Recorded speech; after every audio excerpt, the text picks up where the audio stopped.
We're grateful to the delegation of Algeria for taking the initiative to convene today's meeting regarding recent events in Gaza. Expecting our Western, primarily American colleagues in cahoots with Israel to express any compassion to Palestinians is pointless. Therefore, it's important to regularly bring the truth about what's happening in Gaza to the Security Council platform and to the international community. We was extremely shaken by the Israeli strike on the al-Tabin school in Gaza. At the time, more than 2,000 refugees were sheltering there. More than 100 people died and tens were injured. Many of the victims were women and children. Unfortunately, what happened in al-Tabin can't be seen as a one-off or indeed some awful criminal misstep. As has already been said today, in the last 10 days alone, 13 centres in Gaza where IDPs were sheltering have been bombed. According to OHCHR data, since the 4th of July, Israelis carried out 24 strikes on schools where displaced people were located. As a result of this, at least 274 people have died. There's a growing conclusion that what is happening is not anything else than a deliberate choice by the Israeli leadership. Condemnation of specific acts of Western Jerusalem and calls for restraint will not work. The problem runs much deeper. The problem is that, because of the pandering to Israel from our Western colleagues, the Council still has unfortunately not been able to take requisite reaction to the escalation of the crisis in the Middle East. Essentially, the Security Council reminds us more and more of a passive and powerless bystander who can only report a worsening degradation of the situation and ritually express on this their concern. I'll say more.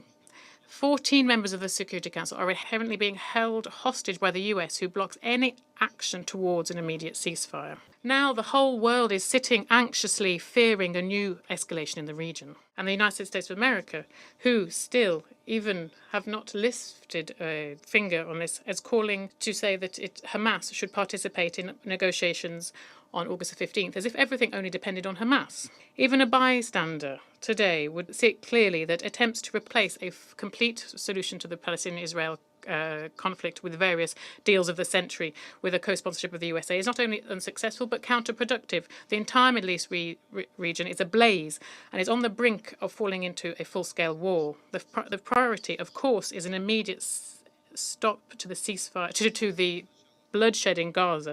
From the very beginning of the Palestinian-Israeli conflict, we have called on the Council to take decisive measures to ensure an immediate and unconditional ceasefire. I recall that we proposed the first draft resolution back on the 16th of October last year.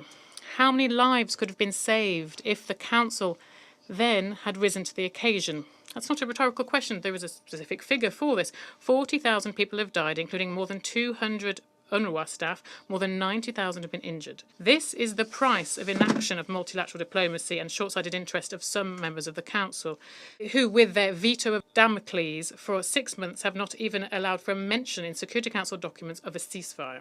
But without a ceasefire, it will not be possible to put an end to the suffering of the utterly innocent civilians in Gaza, and also hostages will not be released and detainees will be released, and also full and unimpeded humanitarian access to the will not be possible. We call on the Council not to be led by Washington, who is concerned only by protecting the interests of Israel and profits from delivering weapons to hotspots. And once again, we should think together about what measures can be taken to de-escalate in Gaza and the region as a whole. If, for that, we need a Security Council visit to the field, then that's what should happen. Otherwise, there's a strange situation which happens where we're all expecting that specialised departments of the Secretariat are actively present in the zone of the conflict to fulfil their mandates, often risking their lives, and we here sit in New York with information from their reports and from open sources.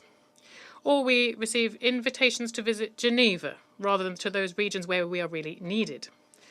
The Middle East should be a priority for Council visits, which should not become political tourism to comfortable locations. It is necessary also to have a second look at the question of how the presence on the ground of specialised missions could be reformatted, primarily UNSC. We need to think about the possibility of strengthening the mandate, if necessary, without tying it to the consent of both parties if needed. It's clear that that will never be received. General Patrick Gosher has twice briefed the Council already, underscoring specific practical questions which need to be resolved so that to breathe new life into his mission's mandate, which is very much needed in the circumstances of the current escalation. We call on colleagues on the Council to not sit idly by, but actively involve themselves in these discussions. The Council cannot and not should close its eyes to what is happening in the Middle East, and for the benefit of one delegation, neglect its direct mandate to maintain international peace and security.